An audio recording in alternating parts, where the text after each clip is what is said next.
Dostlar, bugünkü konuklarımız kim biliyor musunuz? Kaptanın mutfak sohbetlerinde sevgili Fulya ve Ali Silin şimdi geldiler. Hadi onları karşılayalım. Gelin gelin. Buyurun. Nasılsınız? Hoş geldiniz. Dur, önce çıkartma. Çıkartmayın, ben çıkartmıyorum. Emre'cim nasılsın? İyidir. Sizden ne haber? İyi. Hoş geldiniz. Merhaba. Fulya'cığım Merhaba. hoş geldiniz. Hoş Nasılsınız? bulduk.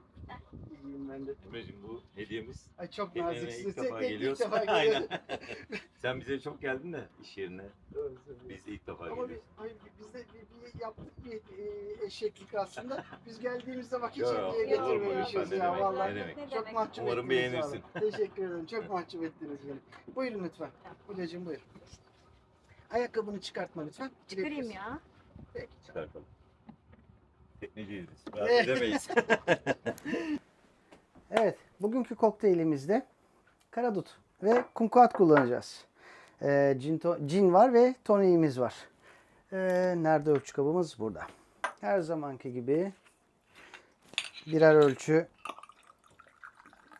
cin koyuyoruz bardaklarımıza.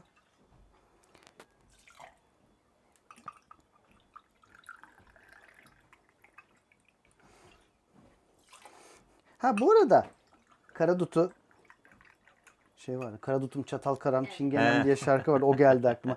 Karadutu ve kumkuatı az önce hemen şuradaki ağaçtan topladım geldim. Yani 5 dakika olmadı. 10 dakika olmadı. Evet, şimdi Dalından. dalından karadutlarımızı koyalım. O da bir kadına yazılmıştır biliyorsun değil mi? Tabii. Evet. Ben de karadutlu içeceğim. Ali'ye kumkuat yapacağız. Fulya ve ben karadutu tercih ettik. Karadutlarımızı koyduktan sonra böyle bir eziyorum. Geziyoruz. Bir de bunun için bir şey varmış biliyor musun? Bu ezmek için bir tokmak. Var. Var da Ben gördüm de ben de yok bir alayım dedim. Bir de attım bakacağım. o bende yok valla. O şeyde naneli falan içkilerde böyle güzel oluyor. Mojito'da. Ha. Birkaç tane daha atalım. Karadut bol olsun. Hı. Kumkuatları da şöyle ikiye bölüyorum. Şöyle azıcık sıkıyorum.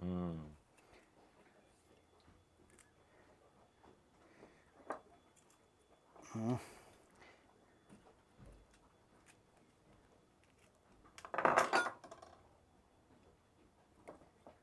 Evet. 3 tane yetiyor.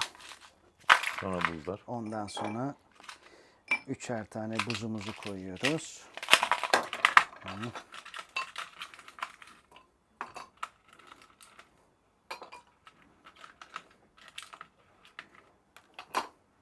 Ve üzerine de tonik ilave ediyoruz.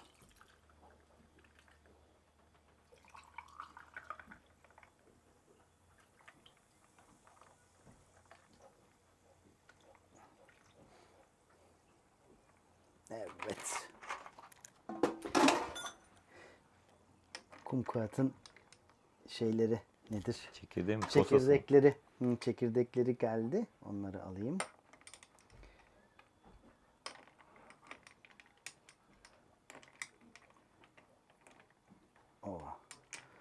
Neyse, gitti iyice aşağıya. Şöyle bir karıştıralım. Bu arada içkiyi bitirdikten sonra da bu meyveleri yemek dibinden çok güzel oluyor. Evet.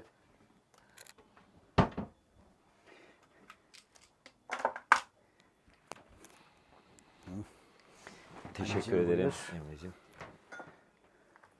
Çok Fulya, teşekkür ederim. şöyle verdim. Bu da benimki. Hoş geldiniz. Hoş bulduk. Ne iyi ettiniz Teşekkür de ediyoruz. geldiniz valla. Evet. Sağ ol. Sağ ol. Bu da harika. Fulya, nasıl, beğendin mi? Güzel. Bakayım seninki. Biz genelde limon, işte salatalık öyle yapıyoruz standart.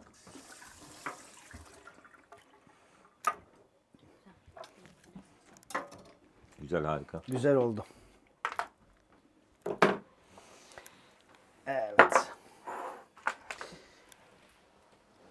Çalışma ortamımızı temizleyelim.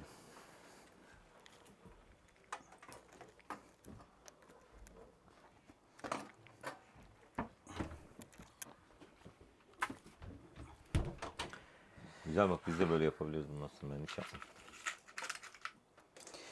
Şuna biraz su koyayım.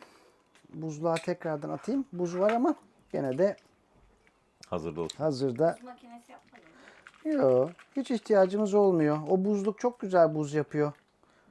Bize Ha, derin buzdolabının buzluğu var. buzdolabının buzluğu var. Derin dondurucu da var burada. Hani çok soğuk olacak şeyleri derin dondurucuya koyuyoruz zaten. Buzdolabının buzluğunu sadece buz yapmak için kullanıyoruz. He. Öyle olunca bizim buz makinesine hiç ihtiyacımız olmuyor. Teknenin kendisinin... He, tamam. Tabii işte bu. He, Ha, tamam. buraya böyle. Doğru, o zaman ihtiyaç Koyuyor. olmaz. Zaten 2 tane falan olursa yeter. Dönüşümlü. Tabii. Bir tane de şey var. Hemen şu kapının arkasında bir buzdolabımız var. Sonradan mı ilave ettin? Evet. Hmm. O eksi 24'e kadar hem derin dondurucu olarak kullanıyor hem de buzdolabı olarak kullanıyor. Ama biz içeceklerimizi hep oraya koyuyoruz. Derin dondurucuya dondurulacak hani böyle uzun vadeli şeyleri koyuyoruz.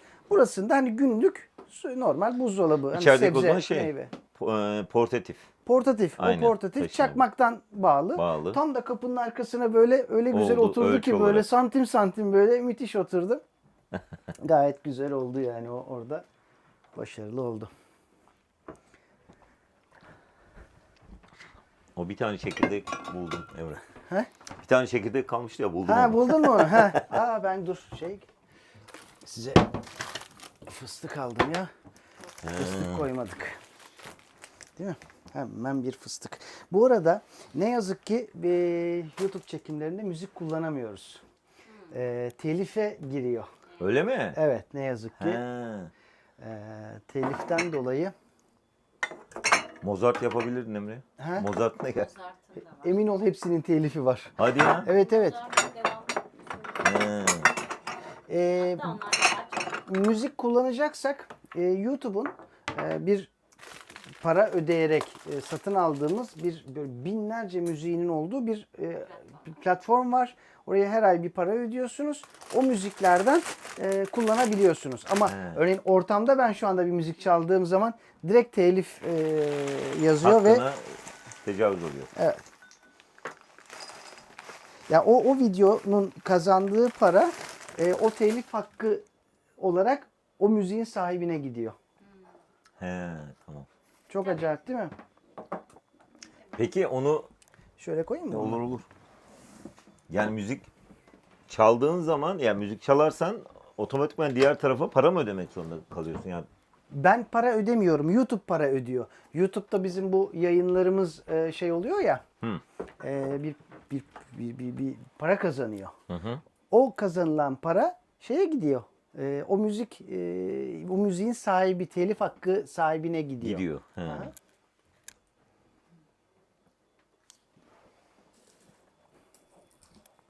Öyle işte.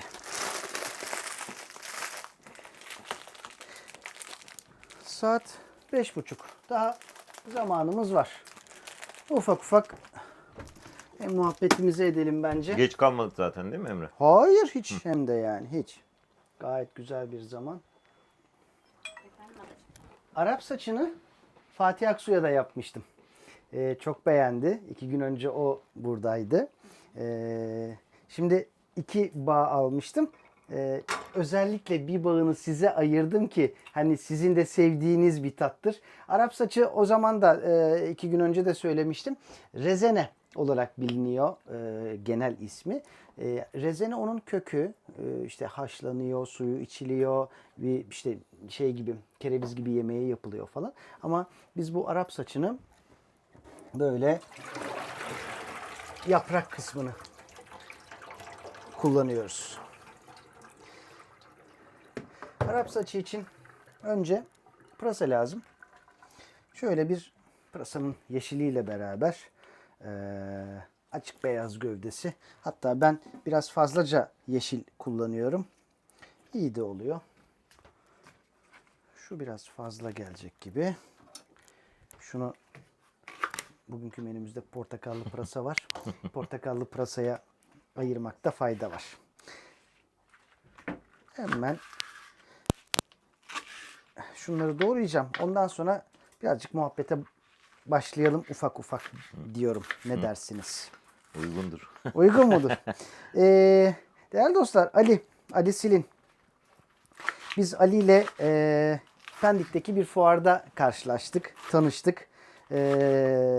O bir Fendertex diye bir marka usturmaçanın Türkiye distribütörü.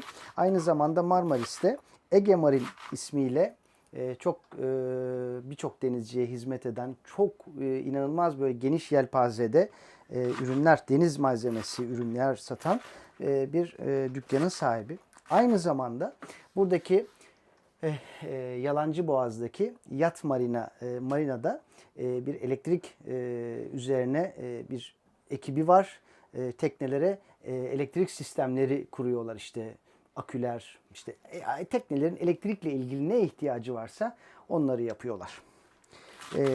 Şimdi biz Ali ile tanıştık. Ali'yi ben o Pendik'te her ne hikmetse bir kanımız ısındı Evet. birbirimize. Bize tekneye davet ettim. O Ama zaman biz Pendik'teydik. Orada tuhaf olan bir şey vardı. Geldiğinde Ha, konuşuyoruz. evet, onu anlat. O şiveden yakaladın. Nerelisin Evet. olayı olmuştu.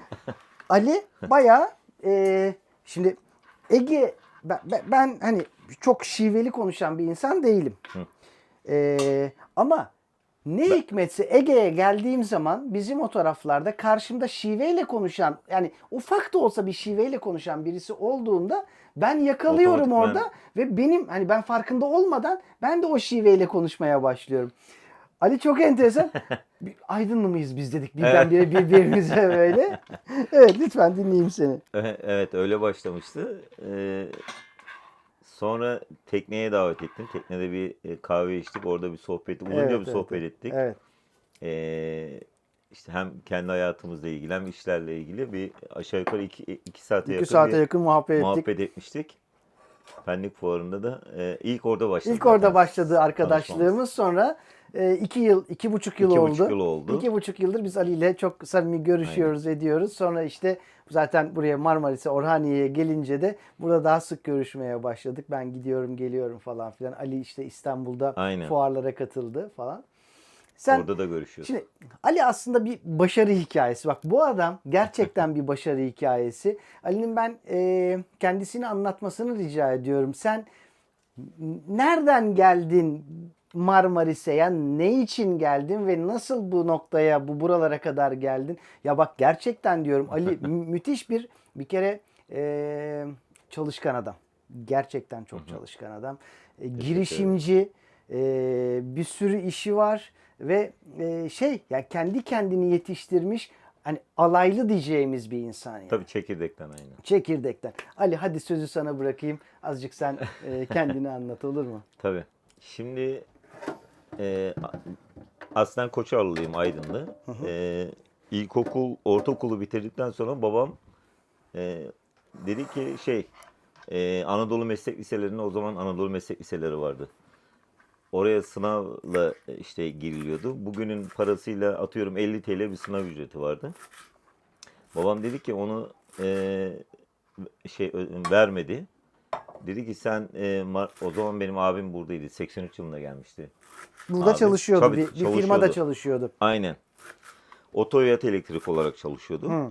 83 yılında o gelmişti. Hem otoelektrikçi Tabii, hem de tabii. yat elektriği. Aynen. 83 yılında. 1983. Tabii o yıllarda sadece yat elektriğiyle firmaların geçinmesi mümkün Kesinlikle. değildi. Otoelektrik de yapıyorlardı onda. Yat Kesinlikle. sayısı belli, tekne sayısı belli. Zaten bu bölgede yat sektörü de 90'lı yıllarda, işte 85'li 90'lı yıllardan sonra başlıyor aslında yat turizmi tamamen.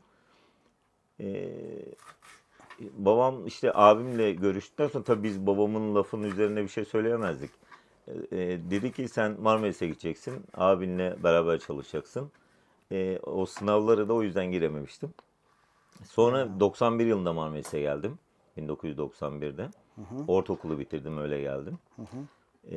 Oto yat elektriği olarak başladık işte 91 Abinin yılında. çalıştığı firmada, Firmada. sen de Aynen. çalışmaya başladın. Aynen. Biz de çırak olarak, çekirdekten yetiştik zaten. Çırak olarak başladık.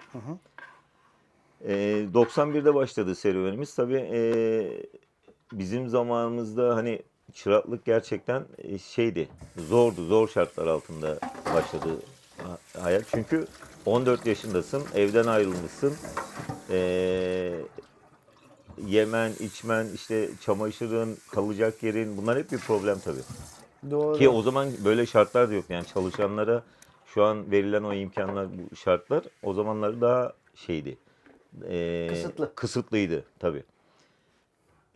Tabii biz düşünsenize bir 14 yaşında bir aile çocuğunu nereye gönderebilir? Hani oradan bir şey yaparsınız, kıyaslarsınız.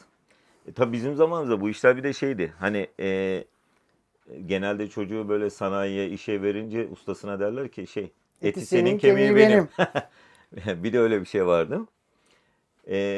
Tabii 91 yılında başladık. Bizim tabii işimiz o zaman otoyat elektriği olarak. Benim de işte abim benim aynı zamanda hem kalfam hem ustamdı zaten. Bir de ustamız vardı, patronumuz vardı. Onun yanında abim denginde iş yerinde 3 tane daha kalfamız vardı. Biz onların altında yardımcı olarak, çırak olarak İş öğrendin. İşi öğrendik tabii. Zaten ilk 2 yıl bir şey öğrenme şansın olmuyor. Çünkü çıraklıklarda hani takımları öğreniyorsun. Getir götür işlerine bakıyorsun o işlerle.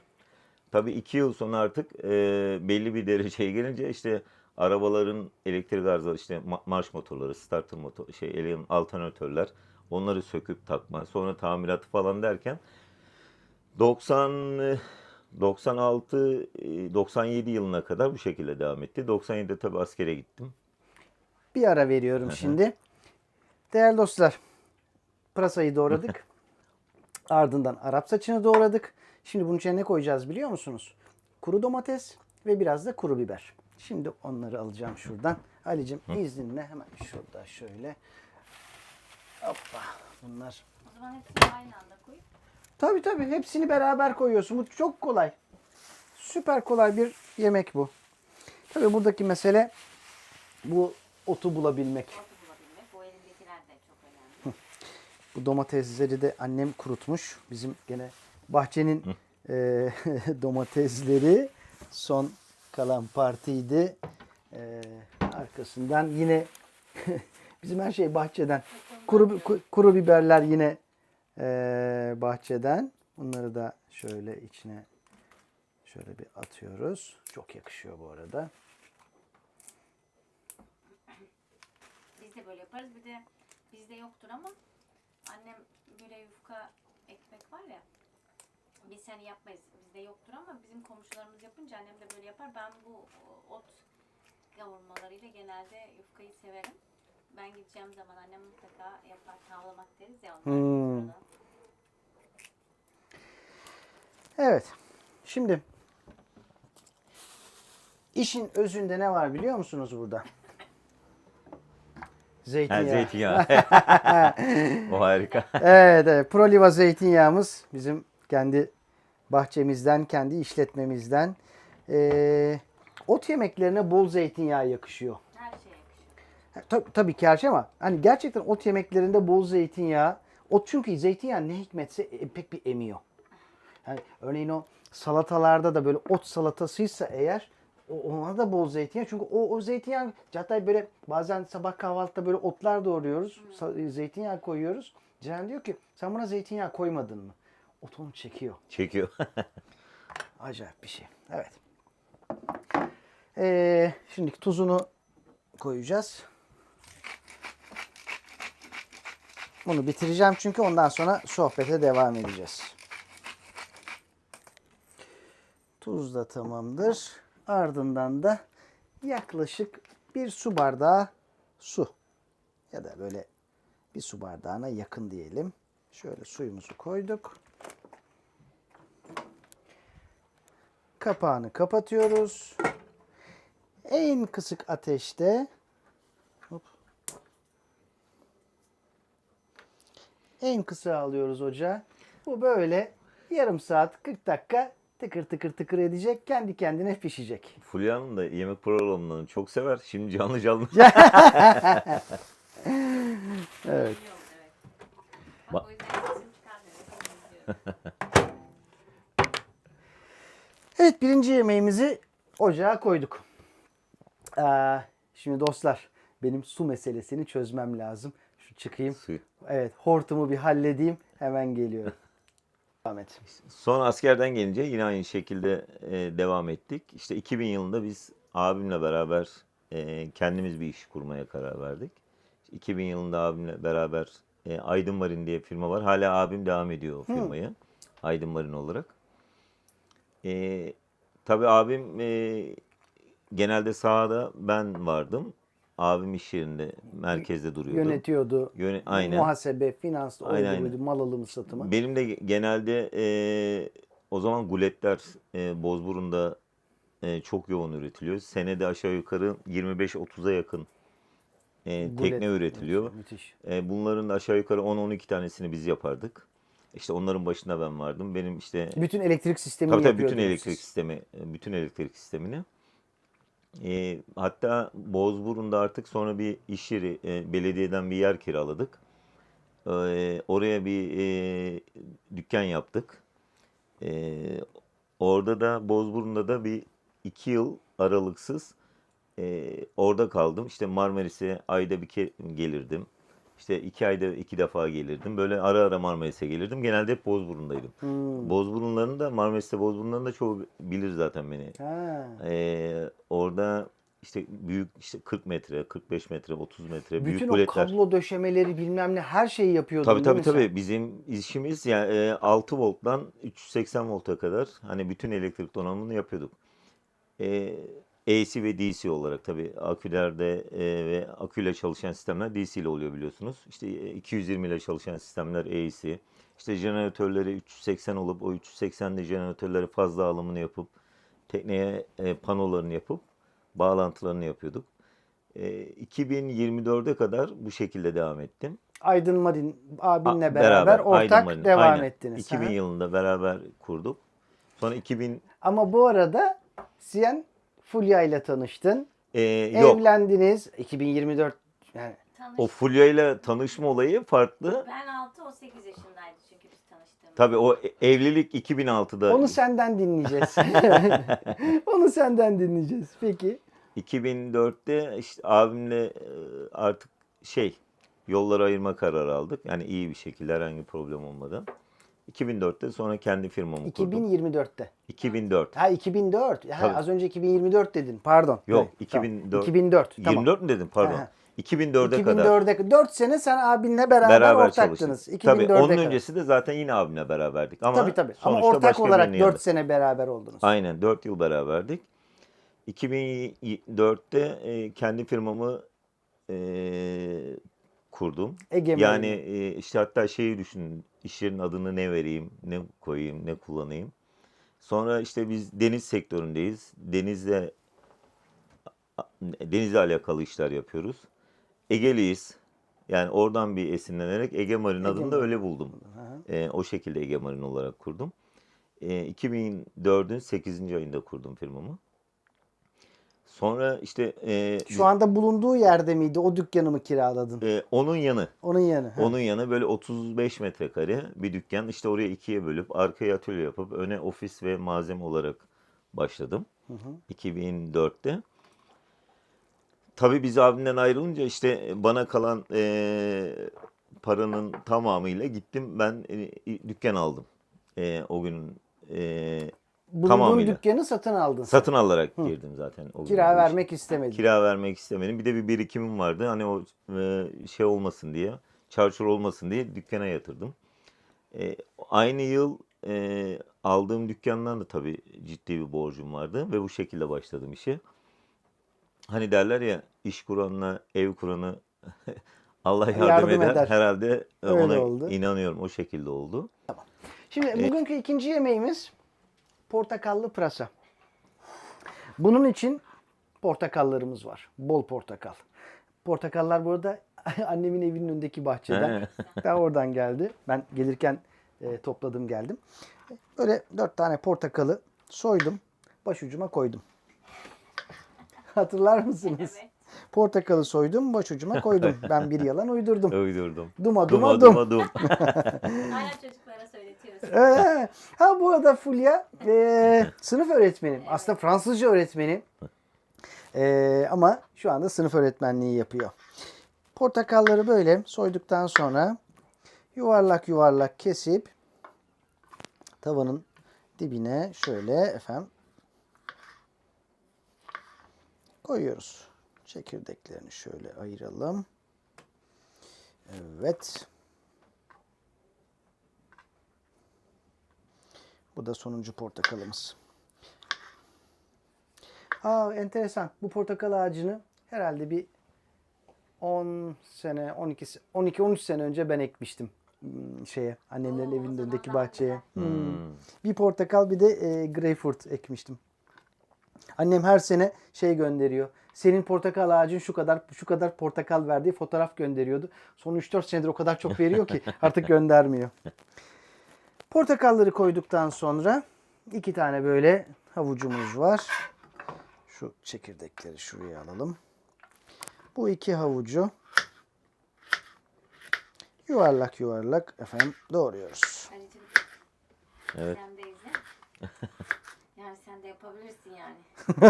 Kıvamında. Ama güzel yumurta çeşitleri yapıyoruz biliyorsun. Ama artık işte Çökelekli yumurta, level'ı geçti. domatesli yumurta. Evet. Havuçların üzerine portakalların üzerine havuçlarımızı koyuyoruz efendim.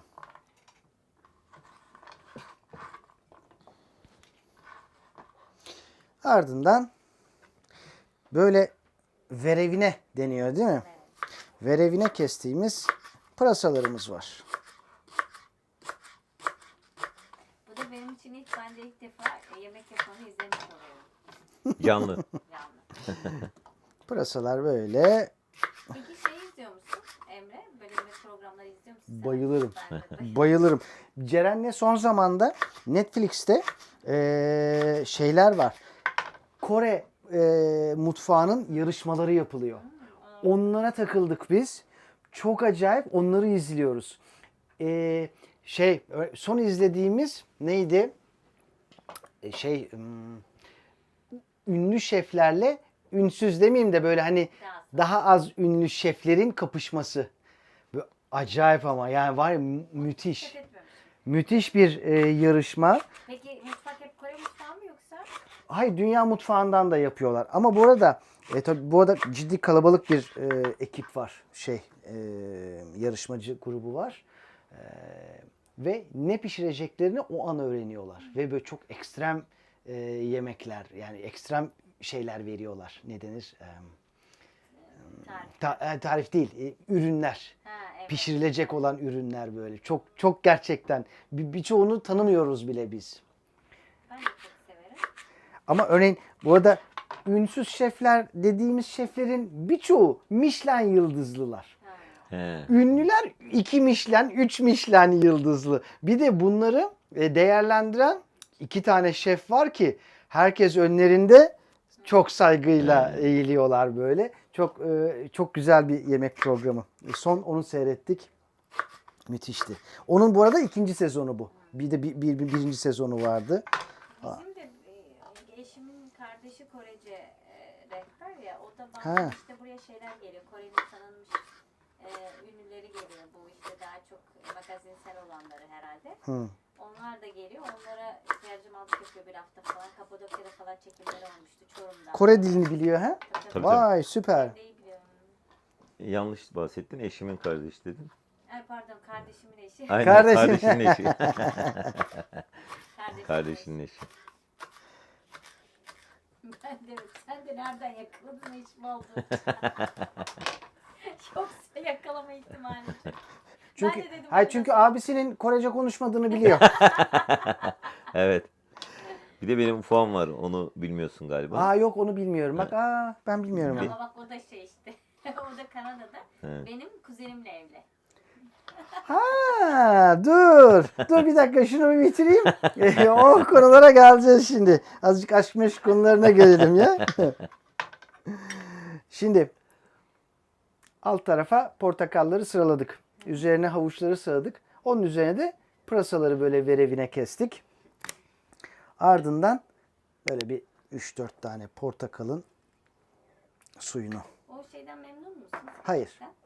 Ben de acaba... Elleşme, şimdi tarif için yapıyorum bunu böyle ama normal şey yok. Bu normal kırıldı. He. Kırılınca buna Kaldı. kaldım. Var da acaba hani iyi mi? Ben de hiç kullanmıyorum bunu da. Hayır, değilim. Böyle portakalın suyunu sıkıyoruz efendim. Hem portakal koyuyorsun hem portakal suyu. Hop. Limon koyacak mısın Emre? Sadece portakal. Portakallar bu arada ekşi. Tamam o zaman. Dereotunu pilav için mi sen? Dereotu, evet. Portakalı da sıktık. Ardından tuzumuzu ilave edelim. Bu portakal suyu biraz az oldu. O yüzden birazcık su ilave etmekte fayda var. Ama portakal suyunu daha bol koyarsanız böyle hiç su koymanıza da gerek yok. Ha, şimdi içine... Peki bu tarifler evden mi? Hani annen yapar mıydı bunlardan yoksa sen Yo, annem de yapıyor. Ben hani böyle o mi yapardı?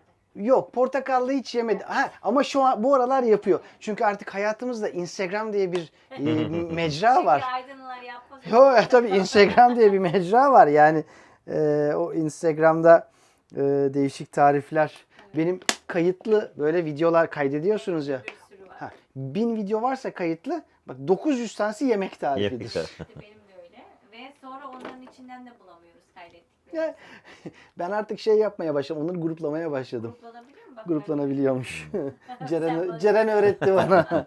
sen de bana öğret. Ve bunu da ocağımıza koyuyoruz. Altını başlangıçta biraz böyle yarım. Arkasından Ya da birazdan ara bak bekle. Sen bana fotoğraf at. şunun kapağını da kapatalım. Şunları bir sudan geçirelim.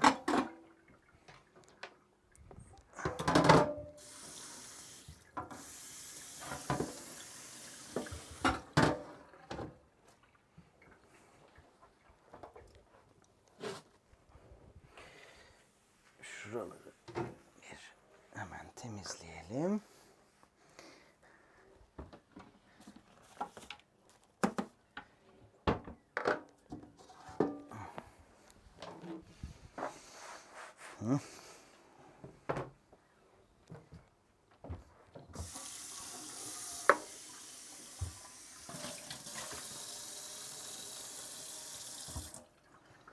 Da kendine yemek yapıyormuş bu arada. Ve son olarak artık şey yapacağız. Bu olduktan sonra enginarlı,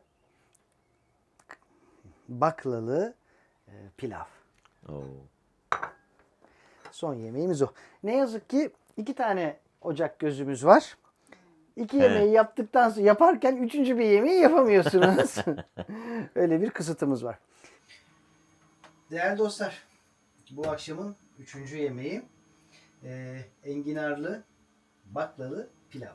Aslında yaz pilavı diye geçiyor. Bezelye de konabilir bunun için ama şimdi taze bezelye yok. Pazarda bulamadım taze bezelye. O yüzden bezelyesiz yapacağız. Şu ışığı bir açayım şuradan. Şöyle bir ışığımız olsun. Şimdi bunun için öncelikle bolca taze soğanımız var. Taze soğanları şöyle hiç küçük küçük değil, böyle biraz iri iri doğrayabilirsiniz. Çok yakışıyor taze soğan ya. Çok da güzel kokuyor. Bakla ve dereotu üçü birlikte değil mi? Evet. Taze soğanlarımızı atıyoruz.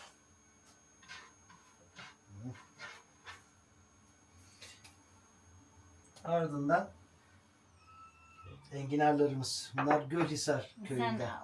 o aldığın enginarlar değil mi? Evet. Haşladım. Haşladıktan sonra şurada böyle bir saplarını da şöyle bir ikiye bölelim. Bu çok enteresan. İçleri böyle şey oldu haşlanınca. Mavi mavi oldu. Niye öyle oldu bilmiyorum. Oluyor bazen. Oluyor değil mi? Herhangi bir sıkıntısı yok aslında. Şöyle. Şu yaprak dış yapraklarını ayıracağım. Diğer şu gövdesini koyacağım. O dış yapraklarını birazcık şey yapacağız. Zeytinyağına banıp böyle, zeytinyağlı limona banıp böyle sıyıracağız. Tamam. Şöyle. Bunları da aldım. Koydum. Sapları da şöyle koyuyoruz. Şunları kenarıya alayım. Bunları da koydum. O mavi olmasının herhangi bir sıkıntısı yok değil mi Fulya? Yok ben geçen hatta anneme sordum. Sonra biraz şeyle haşlattım. O enginar sapları var ya. Hı hı. Onlar hazır olsun diye yapmıştım. O da böyle bayağı bir yeşil oldu. İlk Yeşil defa- doğru mavi Çok diyorum yeşil. ben de. Anneme dedim ki o da dedi ki olabilir. Sonra ondan önce de şeye sormuştum. Google'a dedi ki normal. Bazen işte bu çok taze olmasından kaynaklı olabilir. Ha. Sen direkt şeyden aldın ya bir de bahçesinden. Bahçeden aldık doğru. Bunları böyle şimdi zeytinyağlı limona bandıracağız. Öyle yiyeceğiz. Ali de Bak çok saplar sever. bile öyle oldu. Çok enteresan. Evet benimki de öyle olmuş. Bir şey olmaz. Hı. Saplarımızı da şöyle. Ali de çok sever enginar. Evet, ben de enginar çok seviyorum. Ali zaten sebzecidir. Aynen. Aydınlıkta sebzeci Sebze. olmayan var mı? Şöyle keselim. Attık. Pirinç basmati mi kullanıyorsun? Basmati kullanıyorum. Ardından şu baklaları şöyle bir koyuyoruz. Şimdiki.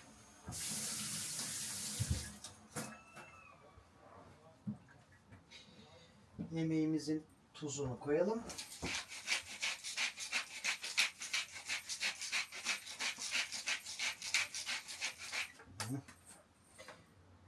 Ve her zamanki gibi Proliva zeytinyağımızı Peki yine. bu ismi kim? Proliva'yı ben buldum. Hı. Oliva Evet zeytin. yani zeytin. Hı hı. Benim bu işle ilgili şirketimin ismi de Proxima. Hmm. Ana şirketimizin ismi Solares. Solardan geliyor. Güneş sistemi. Proxima'da bizim Samanyolu galaksimize en yakın galaksi Proxima Centauri diye bir galaksi. O Proxima'da hani o güneş sistemi ise öyle bir ben şeyi çok severim. Astrolojiyi çok severim. Astronomiyi çok severim. Astroloji değil, onunla ilgili hiçbir fikrim yok. Çok da inanmam öyle şeylere.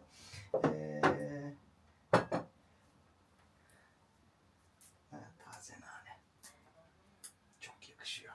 Tam bak şef işi oldu bu. Emre. Oradan alıp kopar bak. Gerçekten çok Şefler yakışıyor. öyle yapıyor. Böyle. Birkaç yaprak daha alalım. Tamam. Şimdi bunun kapağını kapatacağım. Biraz böyle bir kavrulacak. Alttaki o soğanlar hafif böyle bir pembeleşecek. Pembe. Çok enteresan. Pembe. Pembe. Meğer onun ismi pembeleşmek değilmiş. Penbeleşmekmiş. Farsçadan geliyor ve pembe yumuşaması lazım anlamındaymış. He, renk değil de Renk yumuşak. değil, yumuşa. Yani birazcık yumuşasın böyle. Yumuşasın. Yanlış bilinenlerden. Evet, öyleymiş. Instagram sağ olsun. Değil mi? Kapağını Ben de geçen onunla kapatıyoruz. ilgili şeyi öğrendim. Hani bu hava durumuna baktığımızda yüzde ihtimalleri gözüküyor ya yüzde yarış. O da hani %80, %90 o ben şey diye düşünüyordum işte %80 yarış var ya işte %90. Yok. O %80 yağış olma ihtimali. hayır. Hayır. Yüz ölçümüymüş. O bölgenin %80'ine yağış var. Ha, öyle mi? Bak ben de yanlış O biliyorum. bölgenin %20'sine yağış var. O demekmiş o. He. Yani mesela atıyorum Marmaris'in %80'inde yağış görünecek ya da Marmaris'in %20'sinde yağış görülecek Evet. demekmiş o. Ben de onu Instagram sağ Tabii Ben de tabii. oradan öğrendim. Ortamlarda satılacak bilgiler. Evet. Evet şu an ortam. Evet öyle de bir şey var değil mi? Evet. Öyle de bir şey var. Ortamlarda satılacak bilgiler diye. İşte bu ortamlarda yeri geldikçe piyasaya salacağım bilgiler bunlar. Onlarla ilgili evet ben de birkaç tanesini gördüm. Hatta öyleymiş falan çoğunu biliyordum da bilmediğim birkaç bir şey vardı. Onları da ama tabii ne öğrendiğimi unuttum. Sağlığınıza. Sağ İyi ki geldiniz. Valla. Sana Emre teşekkür Teşekkür ederim. ederim. Ben size içiyorum. Sağ ol. Peki Ali bu şeyi söylüyordun. Yat Marina'daki o ekip var. Orada bir elektrik sistemleri üzerine çalışan bir dükkanın var yine orada. Çalışan bir ekibin var. Ondan bahsetsene. Onu da bilsin herkes. Şimdi Yalancıboğaz Yat Marina'yı biz 2009 yılında açtık. Hatta oranın da böyle ufak bir hikayesi vardır. Bilgin Bey vardı, Bilgin abi, Bilgin Özkaynak, Yalancıboğaz'ın Yalancı sahibi. Boğazı Aynen. kuran insan. Evet evet. Aynen. Allah rahmet eylesin. Allah rahmet eylesin. Çok değerli bir insanmış Kesinlikle. gerçekten. Kesinlikle Çok öyle. özel bir insanmış. Onun o da o sırada bir tekne yaptırıyordu. Tabii Bilgin abi de bir şeydir, böyle titiz bir insandır. Hı hı. 2-3 tane tabii teknesine gelen elektrikçiler oldu. İstediğini yapamamışlar. Böyle problemler yaşamış. Sonra birisi vasıtasıyla bizi çağırdı. Biz de gittik. İşte teknesinin işlerini yaptık. Biz de çok sevdi bu arada. Hı hı. Sonra o yılda biz de Yalancıboğaz'da bir iş yeri açmaya karar verdik. İşte Bilgin abinin yanına gittik, dedik Bilgin abi biz burada bir atölye düşünüyoruz. O da sağ olsun tamam dedi. Benim hatta marinanın teknik servisinin olduğu yer vardı. Dedi ki biraz bekleyin, diğer tarafta marinanın teknik servisinin yerini değiştireceğim. Oraya çıkınca size vereyim dedi. Ve öyle başladı serüven. Bilgin abinin vasıtasıyla. Hı hı. 2009 yılında açtık. Marina'da orada elektrik olarak biz zaten ana dalımız elektrik olarak teknik servis hizmeti veriyoruz. Hı hı. Mesela bize çoğu zaman da derler hani niye elektriğin yanında diğer boyadır, bakımdır o işlere girmiyorsun? Çünkü elektrik bizim işimiz. Yani bir de ben şeye inanırım yani insanın bildiği işi yapması. Çünkü biz orada istesek taşeron firmalarla diğer ekip kurarak bir şekilde komple bakıma da girebiliriz ama bizim sonuçta hakim olduğumuz ve ana dalımız bizim elektrik olduğu için sadece elektrik olarak orada teknik servis hizmeti Sen veriyoruz. bildiğin işi yapıyorsun. Kesinlikle yani. Ve öyle de yapılması gerektiğini düşünüyorum. Müthiş. Ben de sana katılıyorum. Tabii bazı müşterilerimiz var mesela orada bizden böyle bir destek istediğinde biz tabii piyasada orada işini iyi yapan arkadaşlarımızı tavsiye ediyoruz. Hı hı. Onun vasıtasıyla sadece o kişiyle müşterimiz arasında bir aracı gibi bir şey oluyoruz. Herhangi bir maddi bir çıkar da elde etmiyoruz zaten. Yönlendiriyoruz sadece müşterilerimize doğru bir şekilde. Müthiş. 2009'a başladık. 2009-2017 yıl olmuş. 17 yıl oldu. Orada da teknelerde lityum sistemleri uygulaması yapıyoruz. Teknelerin aküleriyle ilgili herhangi bir problem olduğunda solar sistemlerini yapıyoruz. Alternatörler, marş motorları, şarj motorları, pompalar, özellikle büyük mega yatların orada genelde pompa bakım işlerini, elektrik olarak aklınıza gelebilecek her şeyi Her yapıyoruz. şey. Elektrikle çalışan tüm sistemleri değil Evet. ama elektrik sistemiyle ilgili her şeyi yapıyorsunuz. Aynen. Elektrikle çalışan da çoğu şeyler Ama şöyle, yapıyor. buzdolabı elektrikle çalışıyor ama siz buzdolabı Tabii. servisi değilsiniz. Aynen. Söylemeye çalıştığım o. Aynen. Ama akü değişecek, evet siz oradasınız. Kesinlikle. Alternatör değişecek, siz oradasınız ya da farklı daha büyük bir daha güçlü bir alternatöre dönmek istiyor falan filan siz Kesinlikle. oradasınız. Siz evet. Regülatörler oluyor.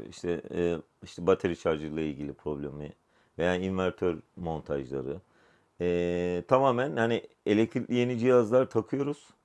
Elektrikle aklınıza gelebilecek her türlü Her türlü. servisi, hizmeti veriyoruz. Kaç kişi çalışıyor orada? Yalancıboğaz'da marinada 4 kişi 4 çalışıyor. kişi çalışıyor. 4 kişi çalışıyor.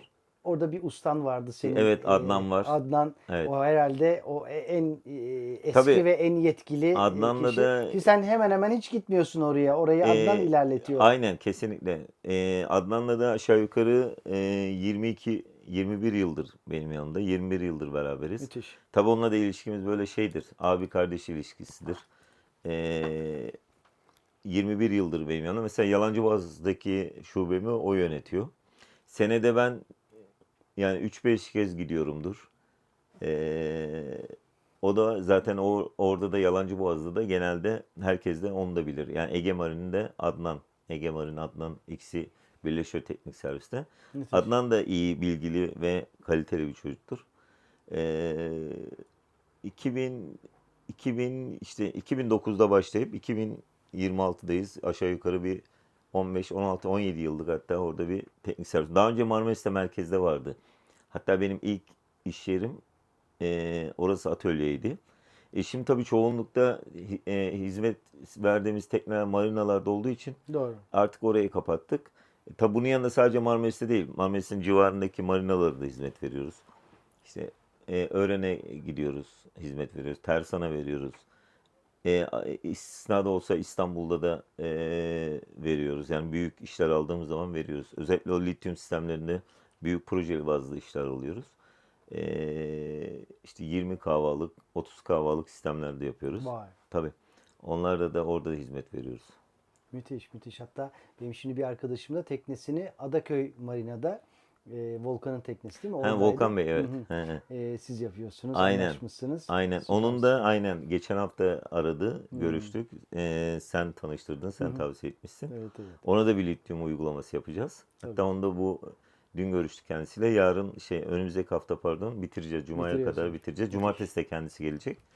Kendisi geldiğinde de bilgi vereceğiz zaten yaptığımız işlerle ilgili. Tanıtım yapacağız. Müthiş müthiş. Bir de Airbnb'ler var. Evet, iş O yerimizin yeni değil mi? Üst taraftakiler. aynen iş yerimizin üstünde bizim şirketimize ait 4 tane evimiz var. Bu 4 tane evin bir tanesinde zaten bizim sektörde bir arkadaşımız kalıyor. Ama diğer üçünü bir Airbnb için başladık. Onda yeni başladık işin açıkçası. E, O da Daha yeni yeni daha kiralamalar yeni başlayacak aşağı yukarı herhalde. bir yıl oldu bitireli. İçini komple revize ettik, restore ettik içini. Tabii işte onun izinleri, süreçlerini yeni bitirdik. O sebeple yeni başlayacağız daha. Süper. Süper. Daha ne olsun değil mi? Teknik servis var. Malzeme satışı var. Airbnb var. Evet. Tekneniz var. Buraya geldiniz. Bakım yaptırıyorsunuz. Adamın evinde Airbnb'sinde kalabilirsiniz teknekaradayken. Adamdan malzeme alabilirsiniz. Adam sizin teknenize servis verebilir. Teknik servis. Aynen. Full donanım bir paket almış oluyorsunuz. Barınma dahil. Barınma dahil. Süper süper. Süper. Fulya sen Fransızca öğretmenisin aslında. Evet. Ne oldu da sınıf öğretmeni Ya oldun? zaten şöyle bir şey, Fransızca öğretim, yani benim o mezun olduğum dönemlerde zaten bunun olasılığı yok ya, işte Saint Joseph gibi, Saint Michel gibi, Dame de Sion gibi, çok Saint Michel gibi çok böyle az okullar var hani Fransızca eğitim veren. Ya oralarda Tevfik Fikret gibi, ya onlarla çalışırsın. Devlet okullarında artık Fransızca yok zaten. Çok az, çok nadir. Benim ortaokul 1'e başladığımda İngilizce, Almanca ve Fransızca Evet. seçmeliydi. Ama şu an yok. Çok nadir, yani hiç yok diyebilirim. O yüzden tabii biz mezun olurken bu bilindiğinden biz işte o dönem eğitim aldık sınıf öğretmenliği üzerine. O eğitimden sonra işte sınıf öğretmeni olarak atandık. Yani ben kendime işte eğer öyle olsaydı lise öğretmeni kıvamında bir işleyişim olacaktı ama şimdi sınıf öğretmeniyim. 25 yıldır da neredeyse öğretmenim. Sınıf öğretmenliğini de seviyorum. Fransızca olsaydı daha mutlu olurdum. İyi Fransızca öğreteceğimi düşünüyorum. Çünkü ben Türkiye'deyken İngilizce öğrenmeye çalışıp da bu konuda çok başarılı olamayanlardanım. Ülkecek bu konuda sıkıntımız olduğunu düşünüyorum. Yani bir yabancı dili öğretmek konusunda bence bir sıkıntımız var. Ee, sonradan bir dil öğrenmiş bir Türk olarak o kendi tecrübemle iyi bir alanda olacağımı düşünürdüm yani Fransızca eğer devam etseydim ya da yapabilseydim. Olmadı ama sınıf öğretmenliğinde de iyiyim. İyisin. Ve seviyorum da. Instagram'da takip ediyorum ben. Ne kadar güzel paylaşımlarım var öğrencilerinle. Çok arada Çok hoş. hani, evet bazı böyle hani çünkü bu nasıl diyeyim örnek teşkil etmek adına çocuklar mesela ben genelde böyle takip ettiğim sayfalar da var. Çocuklarla yapılan etkinlikler ya da işte çünkü artık günümüzde çocuklar çok şey biliyor ve çok şey görüyor. O yüzden öğretmenlik aslında biraz daha nasıl diyeyim bütün yaptığınız işlerin biraz daha kalifiye olması lazım. Hani bizim dönemimizde aslında görülen ve bilinen şey daha azdı. Ama şimdi çocuk her şeyi biliyor zaten. Her şeyi de görüyor. Sen bir öğretmen olarak orada başarılı olmak istiyorsan ve o çocuğu etkilemek istiyorsan aslında biraz daha vizyonu geniş ve biraz daha hani birçok şeyi tartmış, görmüş ve deneyimlemiş, dengelemiş olman gerekiyor. O yüzden ben de bir şeyleri yaparken, çocuklarla etkinlik yaparken birçok şeyi görüyorum. Onları sentezleyerek çocuklara bir şey yapıyorum. Devamında da kendim paylaşınca bazen şey oluyor tabii. Genelde tabii bizim sayfalarımızda öğretmenler olduğu için onlar mesela diyor ki işte bunu ben de yapayım, bunu ben de yapacağım. İşte ben ondan, o benden derken biraz aslında eski öğretmenler olarak yeni jenerasyona etki etmeye çalışıyoruz diyeyim. Çünkü yeni nesil anca öyle. Müthiş. Haklısın. Çok haklısın. Çocuklar çok fazla veriye maruz kalıyorlar. Evet, çok, yani çok fazlaca. ve hani bizim bildiğimizden ben 53 yaşındayım. 10 yaşındaki bir çocuk belki benim bildiğimden daha fazla bir şey biliyor olabilir ki öyle. Aslında çok gerek de yok. Mesela ama anlatıyor. Mesela aileler hep şey yaparken görüyorum ben. Çocuğa hep anlatıyor. Anlatıyor. Tamam hani anlatmak evet ama bu kadar çok bilgi vermek aslında ne kadar işlevsel onu bilmiyorum. Hep de diyorum mesela sen işte 40 yaşından 7 yaşa bunları yüklüyorsun ya da 6 yaşa. Neden yapıyorsun yani bunu 3 yaşa 4 yaşa? Hani bu çocuğun bu bilgilerle ne yapacağı bizim için önemli. Yani bu çocuğa bunları yükleyeceksin. Tamam bu bilecek ama ne yapacak bunlarla? Anlatabiliyor muyum? Doğru. Yani bu aslında hani her şeyin fazlası zehir deniyor ya işte hani bunu çok iyi yapabilmek lazım aslında. Veliler ben bir öğretmen olarak baktığımda veliler bunun ne kadar idrakında bilmiyorum ama hani bizde eğer çocuk çok şey biliyorsa çok iyi adlandırılıyor ama işte bu görece değişik bir durum. İşte genelde de Türkiye'de işte yaşadığımız, dünyada yaşadığımız şeyler aslında biraz böyle buna engel olabilir miyiz? Belki veli anlatmıyordur ama çocuğun elinde internet denen bir şey var ve çok şey öğreniyor. Çok şey öğreniyor, sınırsızca öğreniyor. Bilemiyorum tabii. Üzerine çok konuşulacak konular ve çok su götürecek konular. O yüzden şimdi ben açık susayım çünkü benim bu konuyla ilgili söyleyecek hem çok bir şeyim var hem de bir şeyim yok. Bizim çocuğumuz yok ama gördüğüm etrafımızdaki arkadaşlarımdan gördüklerim var. Elimize büyüyenler var. Aynen. Aslında düşüncelerin hepsi değerli. Çünkü senin çocuğun olmasa da biz bazen içeriden bir şeyleri görmek daha kısıtlı ve daha zor. Ama dışarıdan görmek de değerli. Anne babalara bir şeyler söylediğinizde direkt tepkiyle karşılaşıyorsunuz. Çünkü anne babalar birçoğusu en iyi bilenler. Herkes Ve, çok bir şey biliyor. Evet.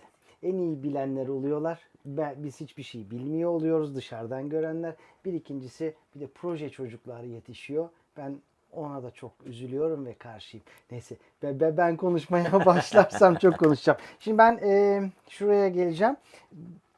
Yemeğimiz bir tıkırdamaya başladı. O zeytinyağıyla beraber o taze soğan suyunu saldı. Naneler biraz böyle suyunu saldı. Evet. Böyle. Şimdi üzerine bir çay bardağı basmati pirincimizi ilave ediyoruz. Ama normal pirinç de ilave edebilirsiniz bu arada. Hiç. Ben basmati tercih ediyorum. Evet, biz basmaticiyiz. Hiç. Lamıcım yok. Dünden tavuk suyu var.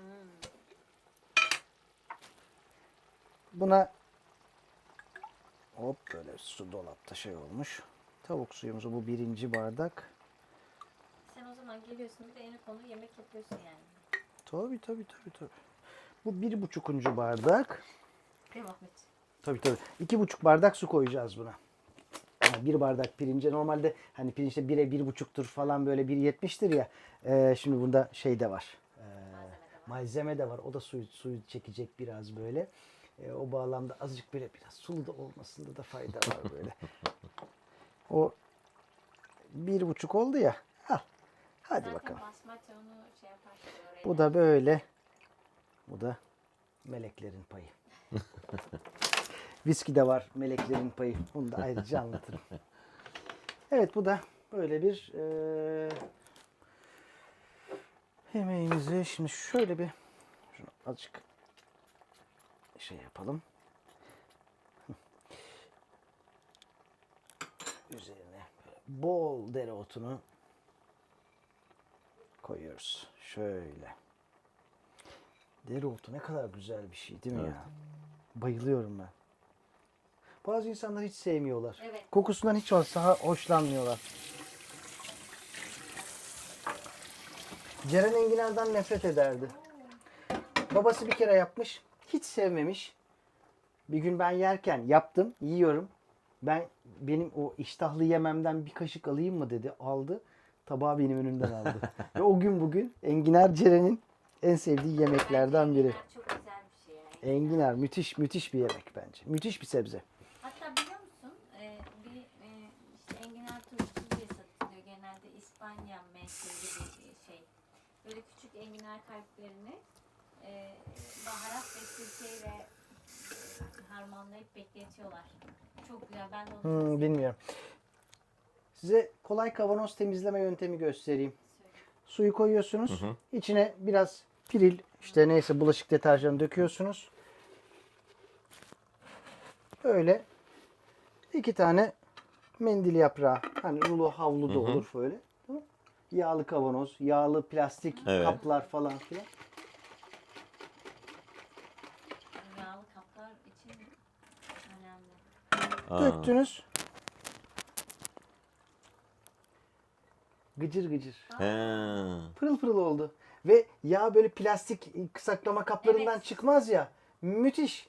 Plastik saklama kabına biraz su, bulaşık deterjanı ve mendil.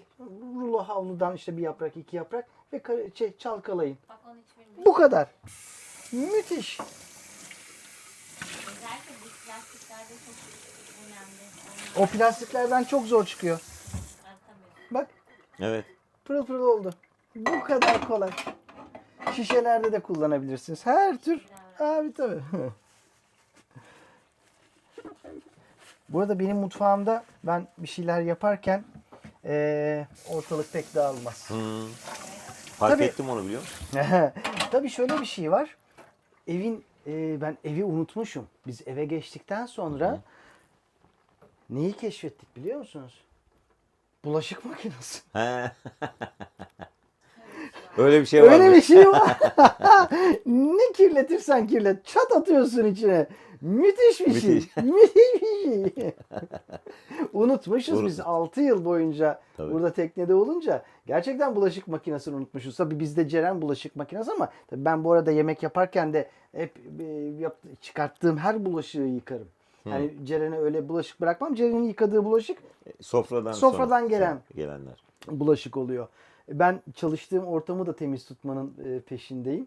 O böyle bir hani şey değilim. Hani örneğin benim masam da şeydir şirkette. Temizdir. Temizdir. Hani böyle düzenlidir falan. Bir düzensiz bir kısmı vardır. O kısım hep düzensizdir ama ben orada neyi nerede bulacağımı bilirim. Masamı işte temizlik yapan arkadaş var. Gelir oraya hiç dokunmaz. O karışık olan kısma. Benim öbür tarafı siler temizler ama oraya sadece Bilir ben yani. dedim.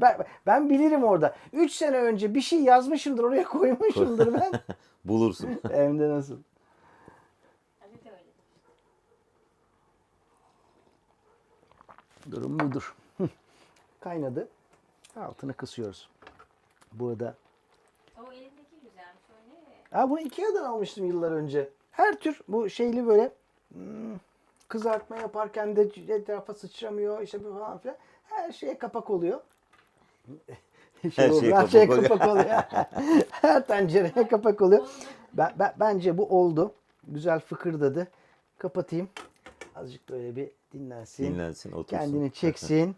Ondan sonra biz sohbetimize bu arada devam edelim. Birazdan aslında Fulya seni böyle alacağız değil mi? Tamam, evet. Sen heyecanla senin salatanı bekliyorsun. Yok, ben aslında sen mutlu çünkü ben sendeki o şeyi gördüm, ışığı. O yüzden ben sen de bil diye aslında bunları yapayım istedim. Çünkü ben genelde bir yerlere giderken böyle şeyleri götürüyorum. Onlar da bilsin diye. Çok Sonra süper. Bu zincir devam ediyor. Şimdi zincir bayrağı sana vereceğim. Sonra artık sen de kime yaparsın bilmiyorum. Gerçi Instagram'da görmüşsündür sen bu domates carpaccio'yu. Hı hı. Ama limonu genelde hiç görmedim. Domates carpaccio'yu biliyorum. Soğan, kırmızı soğanla yapıyorsun değil mi onu? Yok, böyle o bir fark et, o işte çok Ha. değişik Sadece versiyon. domates değil mi? Yani carpaccio, evet, sadece domates. Sadece ama domates peki. Aralara tabii yapıyorsun, şimdi göstereceğim ben sana. Tamam. Orada tabii değişik versiyonları vardı. Ben şimdi oraya getirdim. Çok ince kıyılmış yeşil malzemeler getirdim. Onlar da bizim bahçemizden. Tamam süper. Şimdi Burada domates var, onları çok kırmızı az soğan yapalım. var ve limonumuz var. Tamam. Okey. Şimdi burada ben buna bir tavamızı çizmesin. Sen bu tüplü mü olacak? Ha tüplü. Sen ama bir indüksiyonlu yap bence. Bizim Ege Marin gibi bir dükkanımız yok. Büyük kolaylık, hatta ben Haklısın ama onun için ciddi büyük Tabii bir o akü, arka planda da bir ayrı bir işi var onun. ciddi büyük bir Tabii akü ben orasını bilmiyorum. akü grubu lazım ona yani. görüyor musun sevgili kocamın bana yaşattıran. Ya. Ama aslında onun fikriydi. Ben tüplüyle de gayet memnundum ama şeyden memnun değildim. Fırın kısmından memnun değildim. Çünkü fırın çok zor işliyordu. O tüplü olmasından kaynaklı. Yoksa ocak iyiydi de. Ama fırın kötüydü. Onu Emre'ye sormak lazım. Nasıl fırın? Emre, tüplü fırın nasıl oluyor? Yani iyi mi? nasıl? Başarılı mı? Hiçbir fikrim yok. Hayır, fırında bir şey yapmıyorsun o zaman. Hayır, bizim elektrikli fırınımız var. He, tamam. Ondan işte. Şurada çok başarılı. Aslında bugün bir şey daha yapacaktım size ama çok olacağını düşündüğüm için yapmadım. Onu fırında yapacaktım. Sage diye bir marka fırınımız var bizim. Şöyle. Çok çok süper başarılı. Şey ayarı da var onun. Sıcak havayla pişiriyor ya. Ne deniyor? Hani o Buharlı mı? Yok. Hani şey böyle yok ya. Biz zımbırtılar çıktı ya, herkes aldı, çok böyle süper. Airfry. He. Sıcak havayla da Evet. o özelliği de var. Bir yuvarlak şeyde tepside koyuyorsun, pizza falan da pişiriyorsun. He. Çok başarılı bir fırın. Şuraya koyuyoruz onu. He. Burada duruyor. Kereviz. Bir kereviz soyuyorsunuz onu. Patates gibi, böyle parmak patates gibi doğruyorsun. Zeytinyağı, işte kekik, pul biber, kırmızı toz biber, biraz kimyon çok yakışıyor ve tuz. O yayıyorsunuz onu fırın kağıdının, fırın tepsisinin üzerine. Veriyorsunuz. Ay, ağzımın suyu aktı. Hadi ya. Var ya, bak, kereviz demeye 1000 şahit ister. Ben onu yaptım aslında. Kereviz yemeyen çocuğunuz varsa kesinlikle deneyin. Siz sevmiyorsanız kesinlikle deneyin. Bak, kerevizi efsane yapıyor. Parmak Ben doğruyorum. küp doğrayarak yapmıştım onu. O da olur ya, hiç fark etmez yani. Evet, hiç kerevizle alakası olmuyor onu yaptım. Ben geçen Ceren'e yaptım. Yani Ceren derken yaptım. Ceren geldi yedi. Ya bu patatesin tadı biraz değişikmiş. Tatlı patates mi yaptın sen dedi. Kereviz olduğunu anlamadı. Kerevizi patates sandım. Patates sandı ya. Evet. Gökhan Beyler geldiğinde yapmıştık. Hı. Evet Fulya'cığım, ben seni böyle alayım. Sen şimdi benden nasıl bir tabak, nasıl tabak çanak, Şimdi nasıl bir sen şey benim istersin? bıçağımı da getirmiştim. Sen. Bıçağın burada. Bunda çok bir şey yok zaten. Ben şurada şurada dursam yeter. Lütfen böyle geç. Tamam. Şimdi bunu da normalde hani ben bir tadalım diye yapıyorum. Neyin içine koyacaksın? İşte ondan dedim Yani tabak. böyle bir yayık bir tabak olur. Şu olur mu? Olur olur. Tamam, Ama bunun bu için- çok büyük olur. Ona karpaccio'yu koyalım. Bir tane onun daha küçüğü bir şey varsa. Bir dakika. Var. Bu uygun mudur? Tamam. Şimdi bunu böyle normalde. Bir de buranın limonları çok güzel. Limona bakar mısın? Çok güzelmiş hakikaten. Bir dakika bekler misin? Tamam.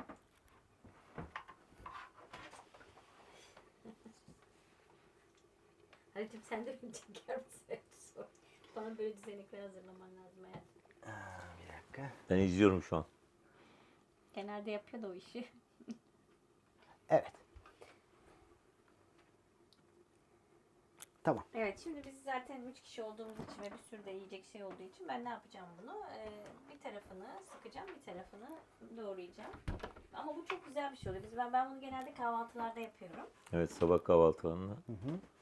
Böyle ince doğruyorsun bunu. İstediğin gibi sen nasıl seviyorsan. Ben biraz daha küçük yapıyorum ki ama çok leziz bir şey. Hani bunu böyle görüp şey yapmasam mutlaka ben kime yaptıysam çok güzelmiş diyerek devam ettirdiler ve şimdi onlar da yapıyor. Gerçi limon da çok önemli. Buranın limonları çok güzel. Evet. Kalın kabuklu olunca daha da güzel Evet, oluyor. işte. Benim bir arkadaşım var burada Hisarönü'nde oturuyor. Onun bahçesinde var. O bir de böyle iyice kabarır limonlar. Çok güzel olur. Annemlerin evinin önündeki 3 tane limon ağacı var. Bir tanesi 7 veren.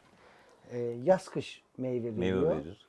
Ve o her bir limonun ben böyle 750 gram 1 kilo olduğunu bilirim.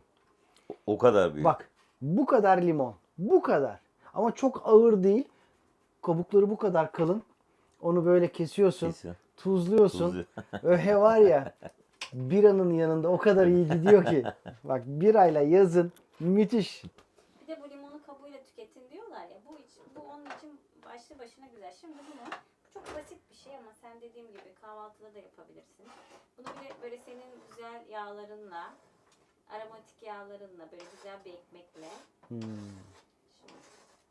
bu senin annenin ve benim de annemin yaptığı işte o zeytinyağına limon koyma işi biraz daha böyle turşu gibi. Ama bu çok fresh.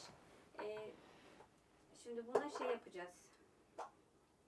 Bunun içinde kekik, nane, bir de pul biber getirdim. Ha karışık. Aha. Tuz dökeceğiz biraz. Tuzun da orada bir yerlerdeydi. Yağ dökeceğiz. Şu limonu üstüne sıkacağız. Bu kadar. Ama çok leziz bir şey. Hatta ben geçen arkadaşım bana şey getirmiş. Kuru reyhan getirmiş. Ondan da koydum. Bir arkadaşa götürmüştüm. Götürene kadar şey olmuş. Bir de pembe olmuş suyu. O da güzeldi. Bunu istediğin gibi sen çeşitlendirebilirsin. Şimdi bana tuzla yağ. Bir de şunu sıkacağım şu güzel sevdiğin. Dur.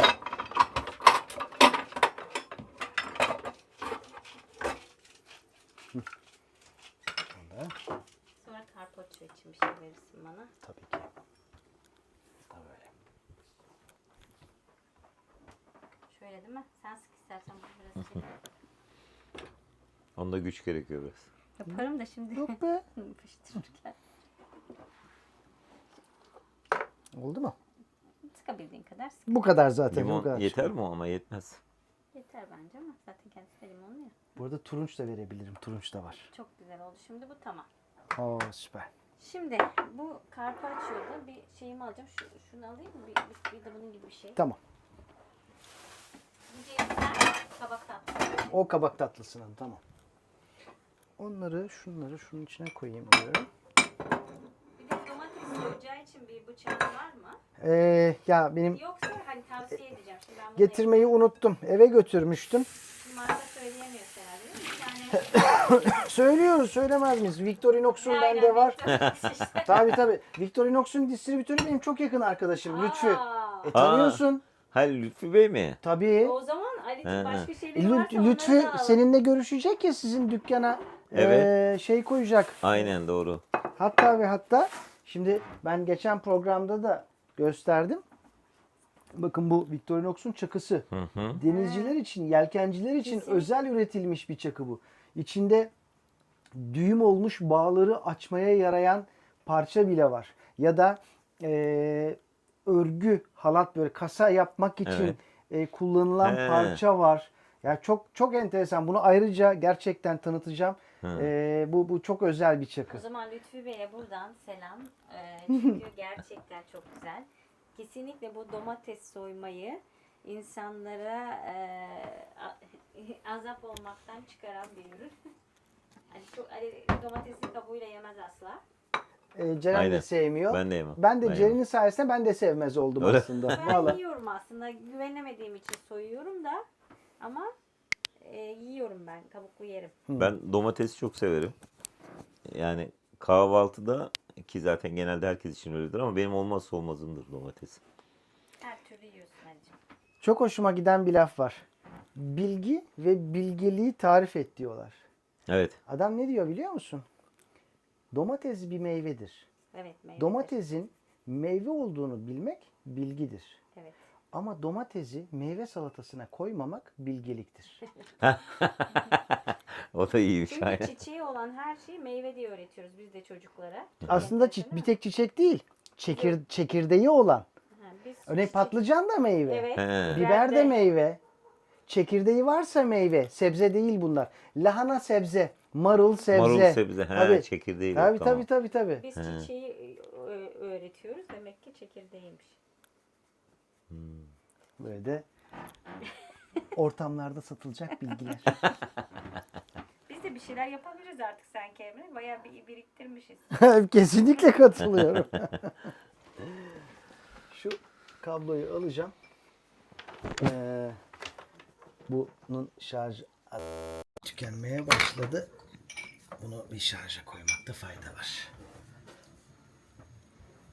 Evet. Şu da bitti. Bu da bitti. Merak ediyorum bunu. Carpaccio'yu sen görmüşsündür. Görmeme ihtimali yok. Ben zaten Carpaccio'nun kendisini de severim. Ama domatesi de harika. Hatta annem benim böyle şeylere karşıdır. Böyle yemez yani kekikli, naneydi. Şimdi burada olay aslında tabii şu şeyine biraz yağla başlıyorsun şöyle. Tabanında biraz böyle. Ay suyunuzu keşke şey yapsaydı. Önemli değil bence su da güzel. Şimdi bir şey olmaz. Bunu da zeytinyağını bol kullanabilirsin. Farkındayım, kullanıyorum ben de zaten. Buna çok az yapıyor. Yani Instagram'da böyle çok az yapıyorlardı ama bizde yağ çok olunca. Şimdi burada önemli olan aynı Carpaccio'daki olduğu gibi böyle çok İncecik. slide yapmaya çalışacağım. Bu şeyi de o yüzden getirdim bıçağı. Aha. Çünkü ne kadar iyi iş yapıyor desek de olmuyor çünkü. Şimdi ben evden benim bahçemde mercan köşk, biberiye ve kekik vardı. Nane vardı. Onları topladım. Çok ince doğradım onları. Hı. Evden getirdim. Bu şey var ya hani böyle çift taraflı işte bıçaklar var ya onlardan var evde. Onlarla yaptım. Bir de teknenin şeylerini bilemediğim için. Ya zaten çünkü bütün püf noktası şey. İnce kesmekte. Böyle kesiyordu zaten normalde. Aman parmağına dikkat Yok. et ne olur. Antrenmanlıyım. Her türlü, her gün. Enes abilerle beraber 4 gün önce onlarla program yaparken Hı. bu çakıyı açtım. Hı. Burası da tırtıklıymış dedim. Sadece dokundu. Evet. Şu kadar dokundu. Ve kanamaya başladı. Hadi ya. İnanamazsın. Bak o kadar sivri ki o tırtıklı olan kısmı halat kesmek içinmiş. He. İşte Hani bir- acil bir durumda çağır. Emergency bir durumda. Bak sadece dokundu ya. Dokundu şöyle. Hemen yara bandı bilmem ne falan filan böyle.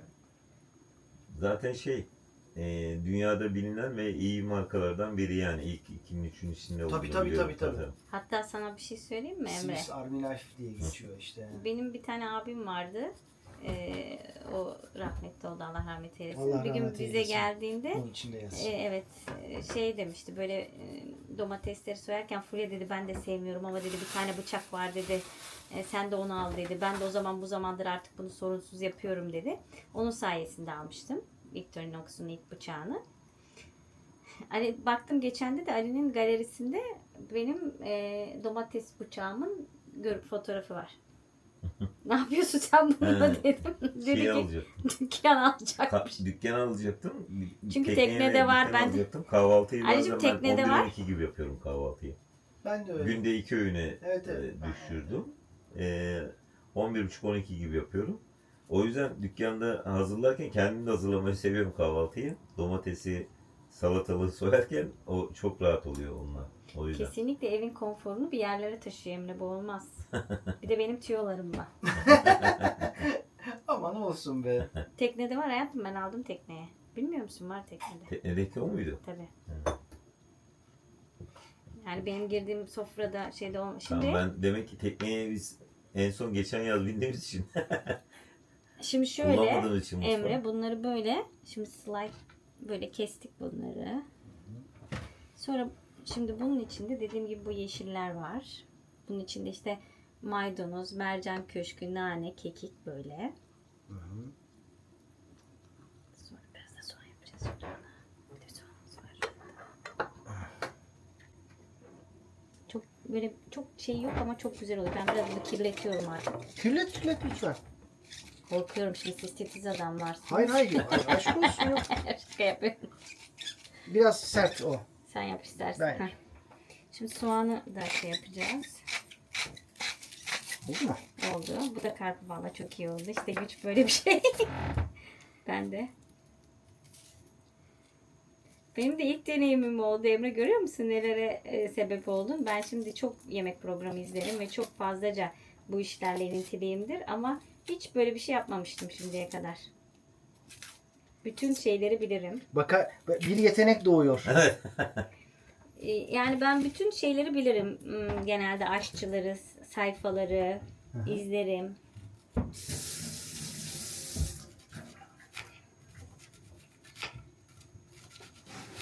Ben bir de Emre çökertmeyi de güzel yapar. Oo, çökertme kebabı. Aynen. Sen yaparsın. Aynen. Yaptım. Yani yumurtayla çökertme arasında çok uçurum var. Anlayabiliyorum.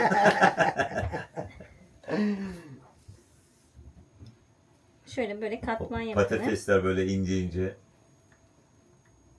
Vay. Tabii. Hani o incecik patatesleri Aynen. yağda böyle Aynen. kızartırsın. Üzerinde onun Aynen. eti, sosu. Kesinlikle. Bekliyoruz o zaman. Bir gün yapayım sana. Biz aslında hani sen bize de gelebilirdin. Ama baktım sen buralardasın, çekim yapıyorsun. Dedim ben bahsetmiştim Emre'ye. O yüzden götüreyim giderken bu bahsettiklerimi. Geçen arkadaş kahvaltıya çağırmıştı. Ona da işte böyle götürdüm. Sen kesiyi biliyorsun değil mi? Tabii ki. Kesik değil. Kesik. Çökelek değil. Çökelek Kesik. değil. Onun Başka ismi bir şey. kesiktir Aynen. yani. Kesik başka bir şeydir zaten ama, değil mi? Şimdi şöyle Yok, İstanbul'dakiler lora çökelek diyorlar. Yani Evet. yani çökelek aslında kesik. Ama Kesik. bizim o İstanbul'da satılan çökelek bizim kesiğimizin tadını vermiyor. Bizdekinde biraz tuz var. Tuzluyorlar onu. Tuzsuz değildir yani o.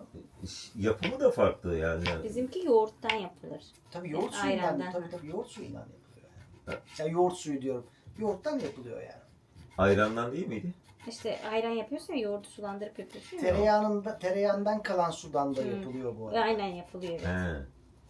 Tereyağını He. yapıyorsun, onun suyu kalıyor. Ben Bu da ciddi iyi bir protein kaynağı aslında. Peki sen nohut mayası ekmeği seviyor musun? Bayılırım. Ona tereyağı, Hı. üstüne de biraz bal ya Benim da tuz annem- böyle tereyağının üstüne tuz ve karabiber.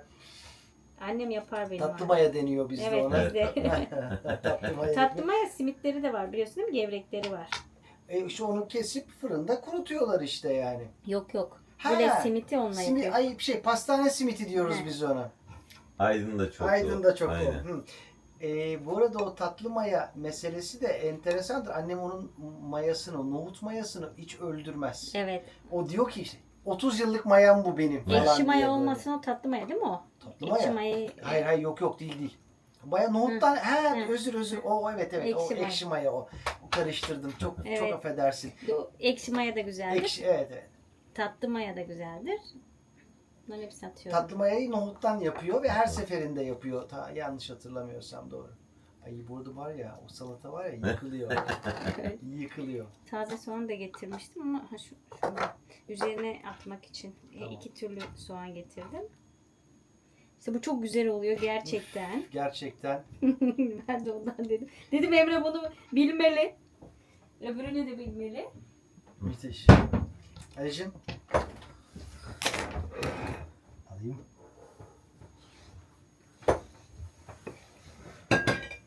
Bunun içinde dediğim gibi o yeşillerin içinde kekik var, mercan köşk var, biberiye var, nane var, maydanoz var.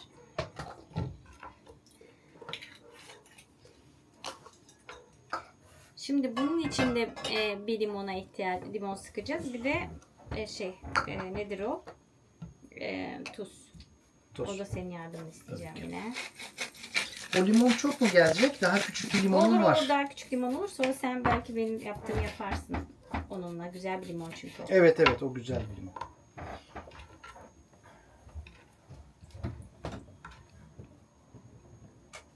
Şöyle dursun. Gelmesin.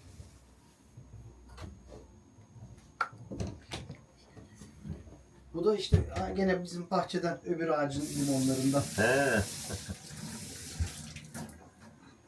Bu kadar yağ döktüğümüzü görseler bilemiyorum. Şeyde bir tane sıkın diyorlar ya. Yani birazcık koyun. Yani bir yemek kaşığı koyun. Bunu da sıkıyorum. Bilmiyorum artık, işte yeterdir herhalde değil mi? Sıkayım Sık mı? sık sık, onu da sıkacaksın zaten. Fazla Evet. limon şey yapmıyor. Daha iyi olur. Bir şey diyeyim mi? Buna kızarmış ekmek banıp da İşte yiyeceğiz. aynen o. Aynen o. Öyle dediğim gibi şimdi. Bir de üstüne tuz. Sonra da Tuz ektim. ektin mi? Üstüne bir daha ektin mi? Üstüne, Ektim. Ha, tamam. Ben üstüne ektim bir daha. Tamam, evet, bunlar da böyle. Evet, domates carpaccio'muz ve limon salatamız hazırdır.